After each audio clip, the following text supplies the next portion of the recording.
Bienvenue dans Pause Sexo, le podcast qui parle de sexualité en toute liberté. Salut Céline. Salut Pascal. Tu es médecin, psychiatre, sexologue. Tu es aussi l'auteur de 2 livres sur le sujet. La sexualité masculine et féminine dans tous ses ébats, chez Fayard, édité chez Fayard. Quant à moi, je suis à l'origine de plusieurs podcasts qui questionnent les relations, l'amour et la sexualité. Dans ce 4e épisode, on continue à parler du désir.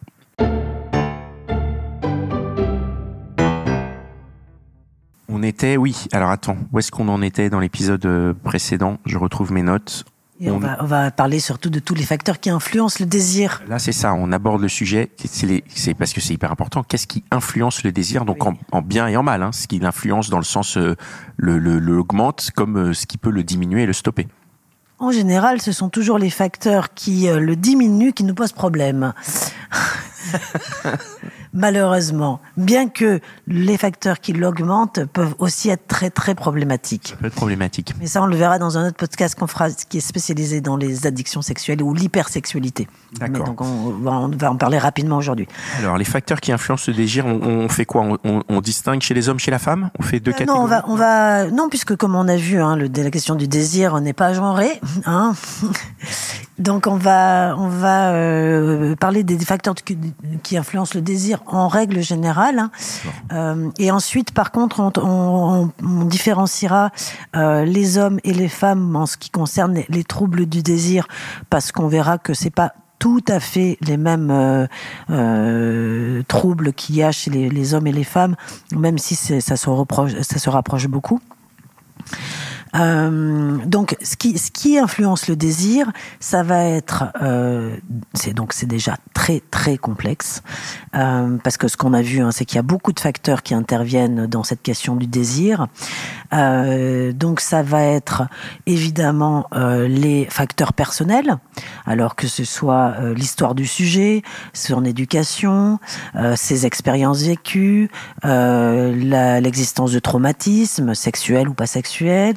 La culture, sa religion, son éducation morale, ses tabous, ça va être les facteurs relationnels, ses modes d'attachement. Est-ce qu'on a un mode d'attachement qui est plutôt anxieux, évitant, confiant, etc. Ça va être évidemment la question de sa vision du couple, de sa vision de la place de la sexualité dans le couple. Ça va être la qualité de la communication dans le couple, la gestion des émotions, genre comment on gère ses émotions. Est-ce qu'on a plutôt tendance à fuir ses émotions ou au contraire à les accepter? Parce que quand on a tendance à fuir à ses émotions, on a tendance à fuir aussi son désir.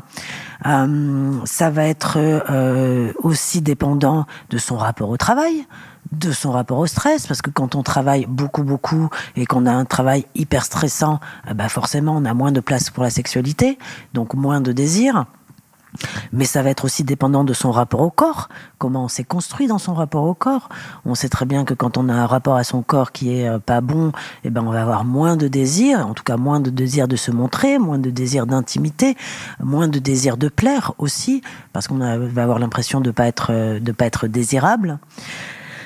Donc voilà, tout ça pour dire que c'est éminemment complexe, la question du désir, que ça dépend d'énormément de facteurs. Il y a plein d'études aujourd'hui, même en sociologie, qui montrent à quel point nos désirs sont façonnés par la sociologie. Donc, c'est même à la base du marketing, c'est-à-dire que le marketing, c'est qu'on amène la science du désir, c'est-à-dire comment je fais pour te montrer un nouvel objet que je vais t'obliger à désirer, que tu vas avoir envie de posséder, quoi.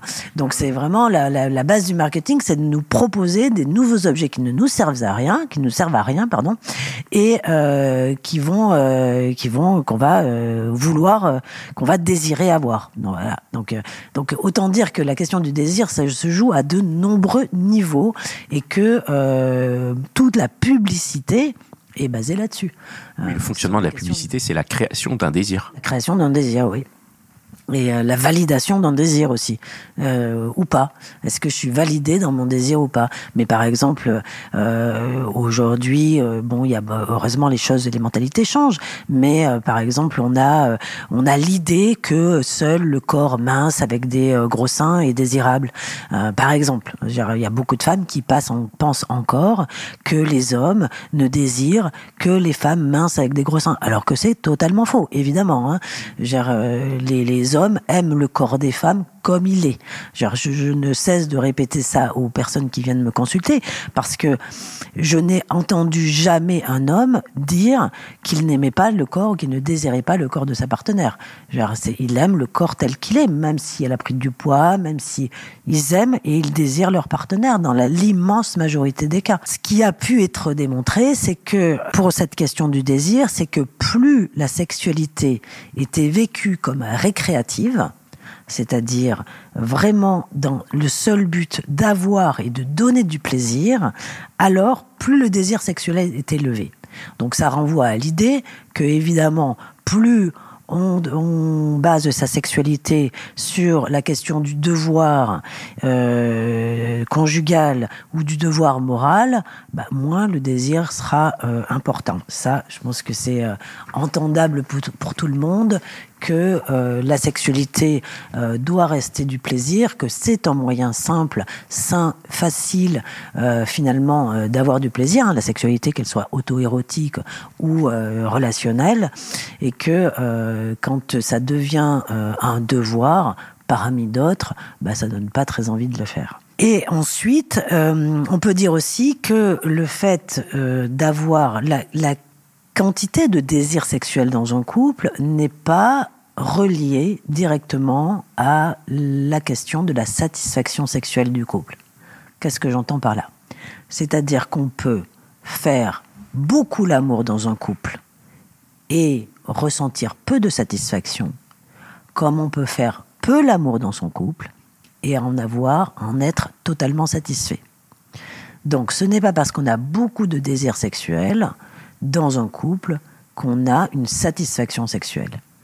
Et inversement, ce n'est pas parce qu'on a peu de désir sexuel dans son couple qu'on a une absence de satisfaction sexuelle. Donc c'est important, ça aussi, dans les couples qui durent, de remettre un peu les choses à leur juste place, c'est-à-dire que la sexualité n'est absolument pas indispensable au bonheur d'un couple. Et j'en parlerai tout à l'heure dans le podcast sur le couple, le désir dans le couple qui dure.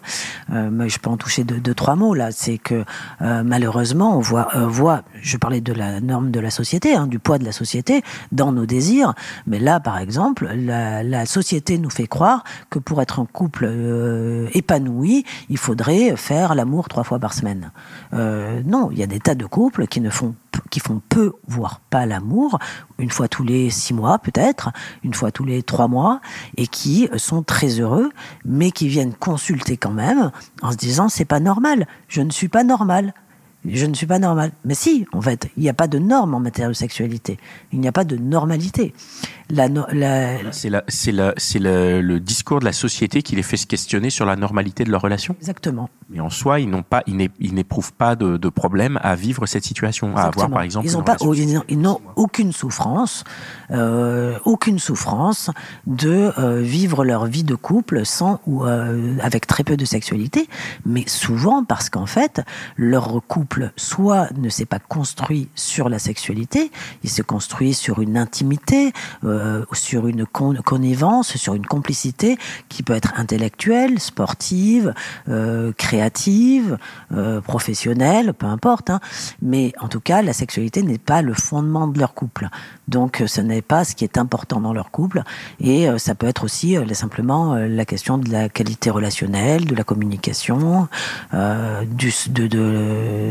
fait de partager le quotidien, l'intimité, voir la famille, etc.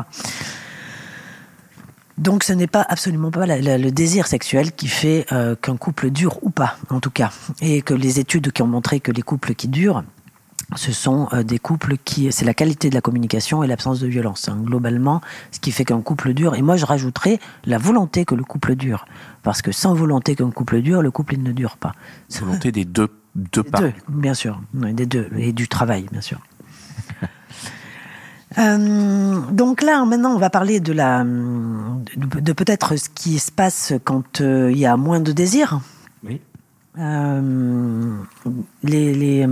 qui fait influencer le désir à la baisse. Voilà, ce qui fait influencer le désir à la baisse. On va commencer peut-être chez les hommes. Allons-y. Allez, chez les femmes, je sais pas. Non, chez les hommes, hein, commençons. Gardons le meilleur pour la fin.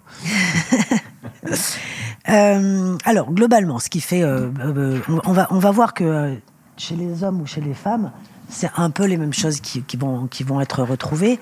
Mais globalement, dans ce qui fait baisser le désir chez les hommes, ça va être l'habitude, la monotonie, la routine dans le couple qui dure, le stress professionnel.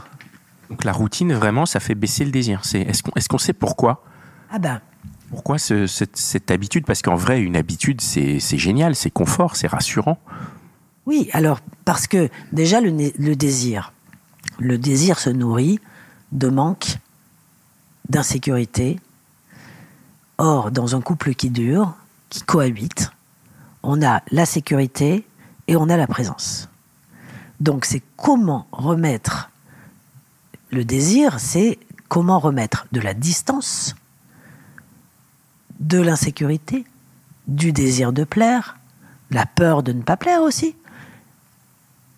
Ça m'a l'air de la séduction. Parce que tu mets tout ça, c'est antinomique avec le couple, puisque le couple, c'est être là tout le temps. Donc, c'est pour ça que le couple, c'est un travail. C'est du travail, le couple amoureux. Le couple amoureux, c'est du travail.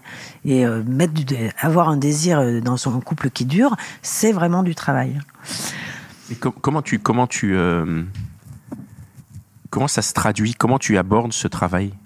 Alors, on en parlera tout à l'heure dans la question du désir dans le couple qui dure. Donc, dans les grandes causes, en tout cas chez les hommes, c'est la consommation de pornographie. Trop de pornographie, vraiment, ça tue le désir. Il y a un livre de Michele Marziano qu'elle a écrit il y a quelques années, mais depuis elle en a écrit plusieurs sur la question de la pornographie, qui s'appelle La pornographie ou l'épuisement du désir, qui est un livre où elle reprend effectivement tous les impacts délétères de la pornographie sur la question du désir. Et ça particulièrement chez les hommes, parce que les hommes sont plus grands consommateurs de pornographie que les femmes, depuis longtemps en général, et on avait vu dans un podcast précédent un petit peu les effets de la pornographie sur la question de la stimulation et de la nécessité d'augmenter l'intensité des stimuli pour avoir le même plaisir. Et ben ça agit de la même façon quasiment sur le désir, c'est-à-dire que au bout d'un moment, on a la flemme de faire l'amour avec sa partenaire. Une petite vidéo porno, on prend son plaisir, et puis on peut même avoir la flemme. Il y a aujourd'hui des hommes qui le disent. Non, la flemme d'aller faire l'amour avec ma partenaire. Et puis ça prend trop de temps, et puis c'est pas pareil. Il faut prendre en compte le désir de l'autre, il faut prendre en compte la façon de donner du plaisir à l'autre, etc. Ils refusent de travailler, quoi. Voilà. Donc, l'autre source de trouble du désir, enfin de baisse du désir chez les hommes, c'est aussi ça peut être aussi un moyen de cacher, entre guillemets, un trouble de l'érection ou une éjaculation prématurée. C'est-à-dire qu'au lieu de prendre en charge le trouble et d'accepter, d'assumer, parce que c'est comme ça, ça arrive, ils vont éviter la sexualité, éviter le rapport, pour éviter d'avoir à se questionner et à travailler sur leur trouble de l'érection ou leur éjaculation prématurée, par exemple. Puis ça va être aussi beaucoup le rapport au travail. On sait que les hommes ont un rapport... il y a beaucoup d'hommes qui mettent leur travail avant tout. Et donc, c'est sûr que quand on passe son temps à travailler, on n'a plus beaucoup de disponibilité psychique pour penser à l'autre, pour penser au plaisir, pour penser au désir, pour fantasmer, pour avoir un imaginaire érotique, pour avoir une vie sexuelle, ne serait-ce que psychique, et donc avoir du désir. Et puis, parfois simplement, quand on est trop investi dans sa vie professionnelle, on manque de temps. On n'a simplement pas le temps de le faire. Et puis quand on rentre le soir, on est crevé, on n'a pas envie, quoi. Donc ça, c'est une des sources de manque de plaisir, de baisse du désir chez les hommes, mais aussi chez les femmes, de plus en plus, dans notre vie active aujourd'hui, dans notre société contemporaine, où on manque de temps. C'est-à-dire que le plus grand ennemi du désir, c'est le manque de temps. Oui, parce que le désir, il a besoin de temps pour tout. Il a besoin de temps pour naître, il a besoin de temps pour exister, pour s'épanouir, pour grossir, puisque j'imagine que plus le désir prend le temps de grossir, et plus la récompense à venir est intéressante. Et oui. Alléchante. Et ça on le sait tous, c'est-à-dire que plus on attend quelque chose que l'on a désiré, plus le bonheur de l'avoir et le plaisir ressenti est grand. Tout à fait. Est-ce qu'on a les mêmes des équivalences de chez la femme, donc les... Alors juste pour finir chez l'homme, parce que ce qui est aussi important à savoir, c'est que les hommes ont aussi besoin de se sentir désirés. Ça, on pense beaucoup que là c'est les femmes qui ont besoin de se sentir désirées pour désirer. Mais les hommes ont besoin de se sentir désirés. Et on entend ça beaucoup en consultation. Elle ne me montre jamais qu'elle me désire. Elle ne me montre jamais qu'elle a envie de moi. Donc du coup, je lui montre plus. J'évite, je me tiens à distance. C'est dommage.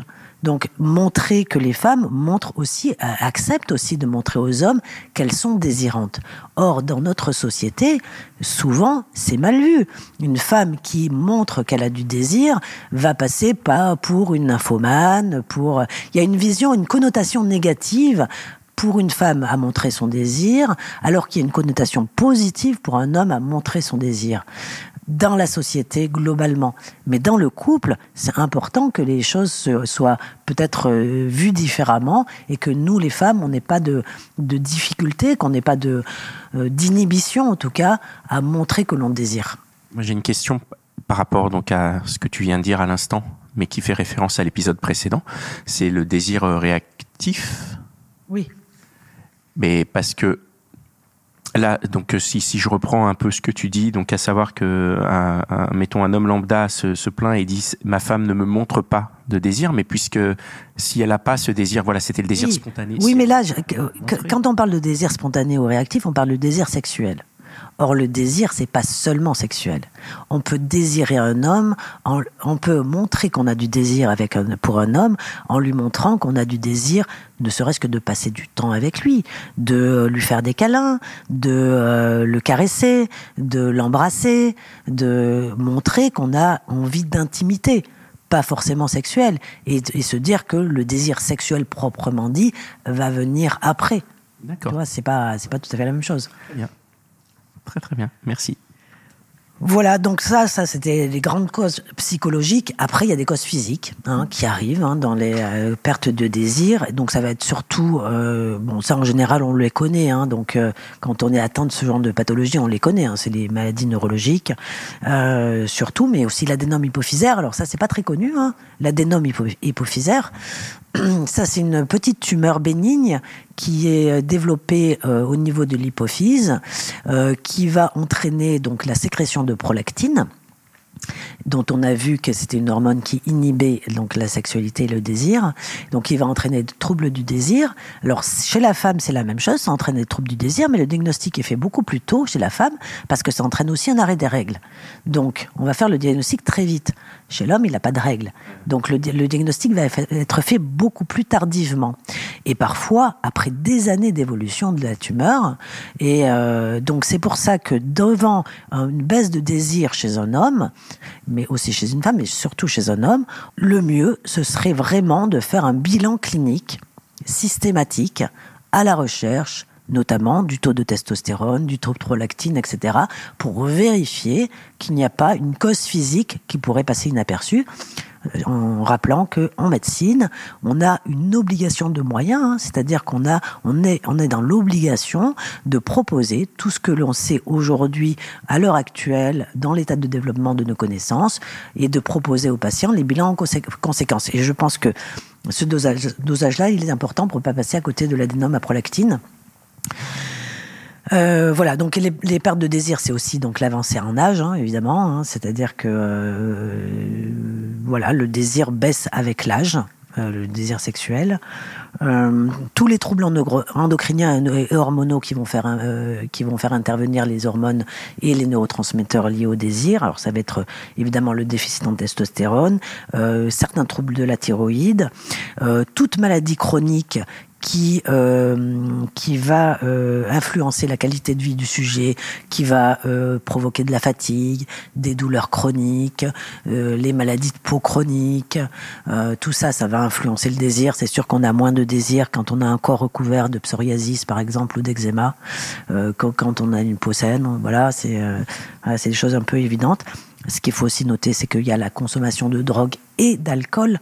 On est dans un pays où, malheureusement, la consommation d'alcool est encore trop importante. Donc, tout ce qui est alcool provoque une diminution du désir. On a l'impression que ça augmente le désir. Pas du tout. Un verre ou deux, ça désinhibe. Au-delà, ça bloque. Donc, on le sait tous qu'un verre ou deux, ça désinhibe. Mais au-delà, la consommation chronique d'alcool, en tout cas, la consommation chronique d'alcool provoque une baisse de désir. Y compris toutes les drogues et certains médicaments, notamment les antidépresseurs. Bon, alors, dans la dépression, on ne sait jamais si c'est la dépression qui entraîne un trouble du désir. Donc la dépression entraîne un trouble du désir, ça c'est sûr. Les antidépresseurs en rajoutent une couche, donc c'est encore plus compliqué. Puis il y a certains antihypertenseurs aussi qui entraînent des troubles du désir. Bon, il y a plein de médicaments. Donc s'il y a un trouble du désir, on fait aussi le point sur la prise des traitements médicamenteux. Les hypertenseurs, c'est un type de médicament qui sont utilisés dans les hypertensions artérielles. D'accord. Donc la dépression, évidemment, 75% des personnes qui ont une dépression ont un trouble du désir associé. Donc ça, c'est un des premiers effets de la dépression, c'est la perte du désir, parce que la dépression, c'est quand même la perte de désir tout court, la perte de désir de vivre. Donc souvent, il y a une perte de désir aussi. Les troubles anxieux aussi, qui vont affecter le désir. Toute difficulté relationnelle dans le couple et tout défaut de communication. Aussi, par exemple, ça on le verra dans le couple qui dure, mais j'ai trouvé ça dans un des livres que j'avais lus, c'est des études qui ont montré que les couples dans lesquels la charge mentale et des tâches ménagères est répartie le plus équitablement sont des couples dans lesquels il y a le plus de désir. Ok, donc ça on va l'aborder dans les couples qui durent, parce que je trouve ça très intéressant. Bref, ok. Donc plein de choses. Et chez la femme... Alors, chez la femme maintenant. Chez la femme, il y a aussi donc plein de facteurs qui vont provoquer des baisses du désir. C'est la cause la plus importante de consultation en sexologie. C'est vraiment les troubles du désir chez la femme. Donc, elles vont aussi souvent mettre en place tout un tas de stratégies d'évitement pour éviter le désir. Alors c'est la fameuse migraine du samedi soir. Qui est plus facile de dire j'ai une migraine que j'ai pas de désir. J'ai pas envie. Alors parce qu'en plus c'est entendu comme je n'ai pas envie de toi. Bien sûr. Alors que c'est pas ça, c'est souvent je n'ai pas envie, mais ça peut être je n'ai pas envie de toi. Parce que quand malheureusement encore, les couples sont trop genrés sur sur les tâches ménagères, etc. Donc, quand une femme, elle a fait son boulot, s'est occupée des gosses, elle a fait à manger, elle se pose à 22h dans le canapé, elle a tout sauf envie de faire l'amour à son mec qui n'a rien fait de toute la journée, ou qui a travaillé mais qui a rien fait d'autre. Donc, ça, c'est sûr que tous les conflits, toutes les rancunes, les reproches, tout ça fait que on a moins envie de faire l'amour. Ça, c'est sûr. Il suffirait juste, par exemple, d'avoir une femme de ménage ou un homme de ménage. Quand on a les moyens, c'est bien. Quand on a les moyens, avoir une femme de ménage, ça évite un certain nombre de conflits de couple.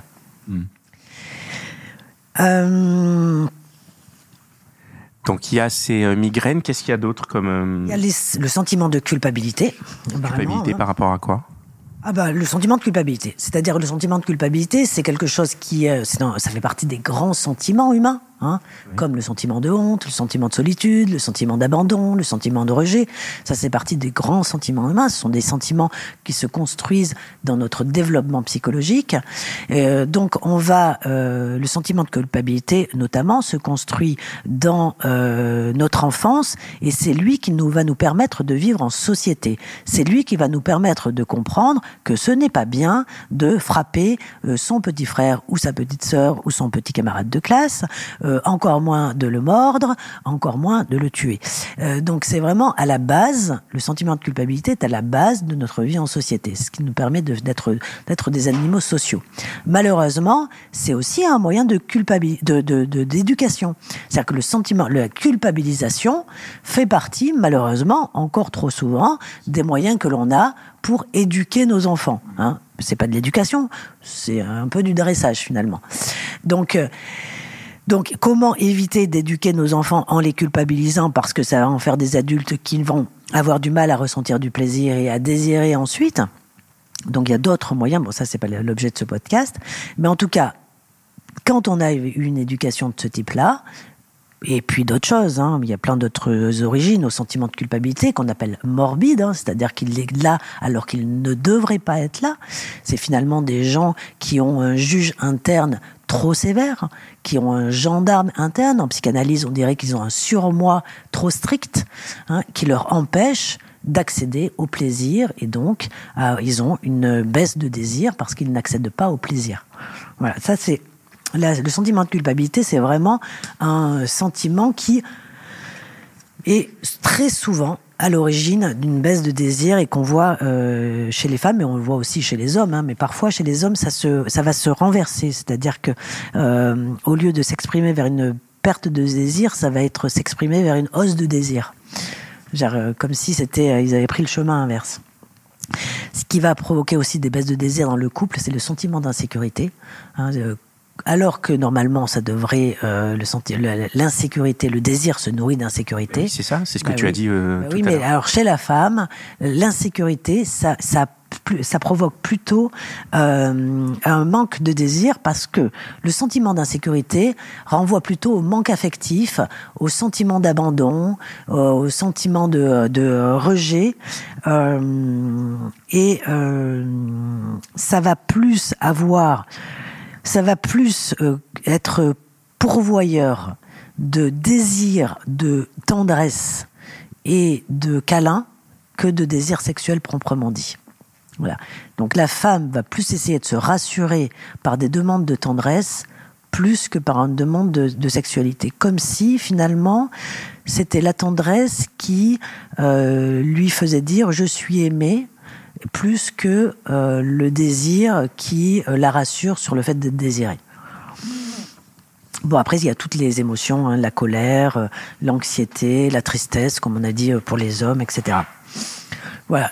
Et puis, les périodes propres à la femme, c'est-à-dire qu'on sait que, par exemple, pendant l'allaitement, on va avoir moins de désir. La grossesse, ça peut aussi être une période où on a moins de désir, mais parfois où on en a plus, ça dépend des trimestres. Ah oui. Ouais, il y a des périodes, des trimestres où on a plus. Le premier trimestre, on en a moins. Le deuxième, on en a plus globalement. Mais ça, on refera un podcast sur la sexualité et la grossesse, parce que je trouve que c'est important. Sexualité des hommes et des femmes lors des grossesses, parce que la sexualité est aussi, la grossesse influence aussi la sexualité des hommes, la grossesse et le postpartum. Le postpartum étant la période après la grossesse. Ouais. Ça influence la sexualité. Et si, en tout cas, vous avez un trouble du désir, c'est-à-dire si vous avez moins envie et que ça vous peine et que vous avez envie d'essayer de chercher pourquoi, à ce moment-là, je vous conseille soit de lire, soit d'écouter des podcasts, comme vous êtes en train de faire, soit même de consulter un thérapeute spécialisé, sexologue ou pas, mais en tout cas un thérapeute qui vous permettra de faire cette enquête de manière accompagnée. Une enquête un peu à la Sherlock Holmes, à la Arsène Lupin. Moi, j'étais fan de Sherlock Holmes aussi. Très bien. Merci beaucoup pour cet épisode. On va continuer à parler du désir. Oui. Mais on va se focaliser sur le désir dans un couple qui dure. C'est ça. Le désir dans le couple qui dure, qui est vraiment quelque chose qui est demandé très très fréquemment. Ouais, qu'est-ce qu'on fait dans un couple qui dure pour conserver du désir. Oui. Et ben ça va être l'objet d'un épisode complet qu'on retrouvera dans 15 jours. Donc merci beaucoup. Merci à toutes celles et ceux qui nous écoutent. On se retrouve dans 15 jours pour un nouvel épisode. Je rappelle que c'est un podcast gratuit qui est fabriqué de manière indépendante sur notre temps libre. Donc on compte sur vous pour nous rémunérer en like, en commentaire et en partage. Si cet épisode vous a plu, n'hésitez pas à le partager. Petite info sur les statistiques que j'ai de mes précédents podcasts. La moitié des partages qui ont lieu quand les gens partagent un podcast, c'est sur WhatsApp. Ah oui, d'accord. Ouais, c'est la moitié des partages, c'est quel que soit l'endroit où on l'écoute. Mais par exemple, si vous écoutez sur Spotify, eh bien le partage, c'est souvent par WhatsApp que ça se fait, ça se partage de cette manière-là. Donc, je compte sur vous. Là, vous pouvez copier le lien de l'épisode que vous venez d'écouter et l'envoyer sur WhatsApp à des gens qui vous pensez seraient susceptibles d'être intéressés par le sujet ou des gens avec qui vous avez envie d'amorcer un dialogue autour de ce sujet. Voilà, si vous souhaitez nous soutenir d'une autre manière, vous pouvez vous procurer les livres de Céline qui sont disponibles partout. Partout. Fnac, Amazon, librairie. Exactement. On vous met les liens en description. Je rappelle les titres, c'est La sexualité masculine dans tous ses ébats et La sexualité féminine dans tous ses ébats. Tous les deux édités chez Fayard.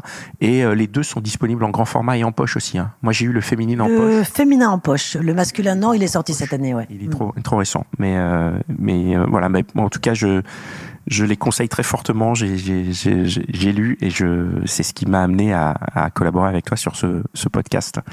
Voilà. Et pour ma part, si vous voulez me soutenir, prenez une place pour mon spectacle Réponse de mec qui se joue à Paris.